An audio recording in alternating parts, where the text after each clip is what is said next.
का प्रश्न है, बैंक वाले हमारे जमा कितने रुपए की गारंटी लेते हैं। यानी कि हम जो भी रुपया पैसा बैंक में जमा कर रहे हैं उस पर कितने रुपए की गारंटी वो लोग लेते हैं। जैसे कि मान लीजिए मेरे पास में 5 लाख, 7 लाख, 8 लाख, 10 लाख बहुत सारे लोग जमा करते हैं, तो बैंक वाले हमारे कितने रुपए की गारंटी लेते हैं। क्या जितना रुपया हम जमा कर रहे हैं उतना रुपये पे गारंटी लेते हैं? बिल्कुल नहीं लेते हैं गारंटी। और बैंक में रुपया रखना, अभी तक हम लोग क्या समझते थे कि बैंक में रुपया रखा हुआ हमारा जो है बिल्कुल सेफ है, सही है। लेकिन बैंक में भी रुपया हमारा सेफ नहीं है। जैसे कि अभी नीरव मोदी और ऐसे कई सारे घोटाले हुए हैं, ठीक है, तो उन बैंकों को बहुत ज्यादा नुकसान हुआ। जैसे पंजाब नेशनल बैंक के बहुत ज्यादा नुकसान हुआ, ऐसे कई और भी बैंक है जो कि बंद हो गया, ठीक है।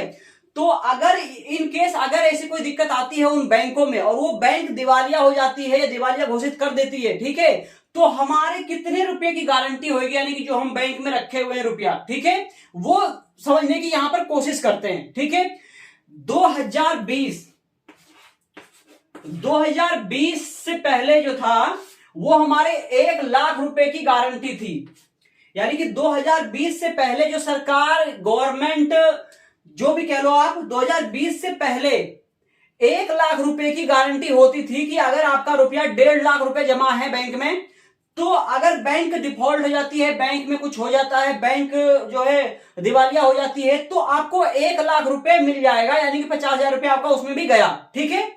लेकिन सरकार ने क्या है 2020 में, 2020 से पहले ही है, ठीक है, 2020 के बाद 2020 में जो बजट आया, बजट में इसको बढ़ाकर, इसको 1 लाख को बढ़ाकर 5 लाख रुपया कर दिया।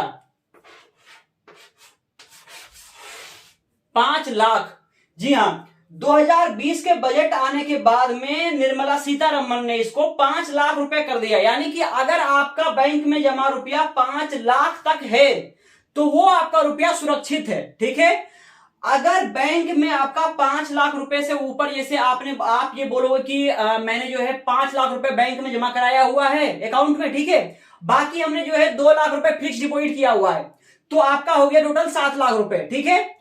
तो 7 लाख रुपए जो आपका यहां पे हो गया, तो आपका सिर्फ 5 लाख पे ही जो है वो गारंटी है। 2 लाख आपका गया अगर बैंक को कुछ हो जाती है तो। जो बैंक है आपको 5 लाख रुपए की ही गारंटी लेता है, ठीक है। और ये भी बैंक गारंटी नहीं लेती है, बैंक जो है DICGC, यानी कि जिस तरीके से आप इंश्योरेंस करवाते हो ना, इसी तरीके से आप जो भी बैंक में रुपया जमा कर रहे हो उसका इंश्योरेंस एक तरीके से DICGC को किया जाता है, ठीक है।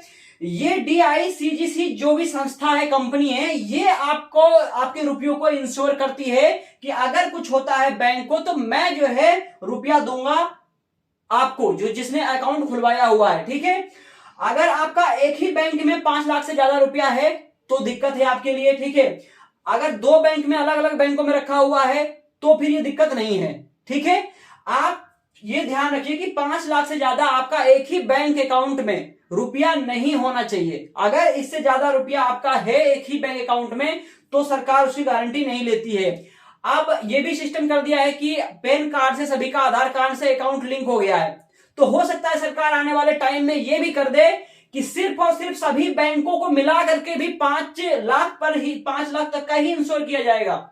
ऐसा भी कर सकती है सरकार। लेकिन अभी तक यही डाटा है कि 5 लाख से ज्यादा अगर दूसरे अकाउंट में, मान लीजिए एक अकाउंट में 5 लाख है, दूसरे में 5 लाख है, तो दोनों अकाउंट में 5-5 लाख रुपए आपको मिलेगा अगर दोनों बैंकों के साथ में कुछ दिक्कत हो जाती है तो, ठीक है। लेकिन आगे आने वाले टाइम में क्या होता है ये नहीं पता। तो बैंक वाले हमारे जमा कितने रुपए की गारंटी लेते हैं? 5 लाख रुपए की गारंटी लेते हैं 2020 के बाद। 2020 से पहले 1 लाख रुपए का था हमारा, ठीक है। तो आपको ये समझ में आ गया होगा कि बैंक वाले हमारे कितने गारंटी लेते हैं। प्लस में ये भी समझ में आ गया होगा कि बैंक वाले गारंटी नहीं लेते हैं, बैंक वाले LIC की तरह इंश्योरेंस करा देते हैं हमारे रुपयों की, और ये कंपनी जो है हमारे रुपयों को इंश्योर करती है 5 लाख तक की, कि 5 लाख आपको ये देगी कंपनी। तो होप कि आपको ये समझ में आ गया होगा और आप भी इस जानकारी को अधिक से अधिक लोगों तक पहुंचाएं, ठीक है। आपको इस पे क्या है कि ब्याज भी बहुत कम मिलता है बैंकों में, ठीक है, इन्फ्लेशन के मुकाबले। तो आपको क्या है, बैंक में रुपया ज्यादा नहीं रखना चाहिए। आपको कहीं और इन्वेस्ट करना चाहिए, कहीं और आपको जो है उसे जमीन खरीदने में या कुछ और भी आप कम कर सकते हो, लेकिन ज्यादा से ज्यादा रुपया आपको बैंक में रखना सेफ नहीं है। और आप ये सोचते रहो कि फिक्स डिपॉजिट से मिल रहा है या फिर इंटरेस्ट मिल रहा है, तो फिक्स डिपॉजिट भी आपको जो है 6% 7% तक ही मिलता है, ठीक है। 6% तो हमारा महंगाई बढ़ता है हर साल, तो बैंकों में इस तरीके से रुपया रखने से कोई फायदा नहीं है।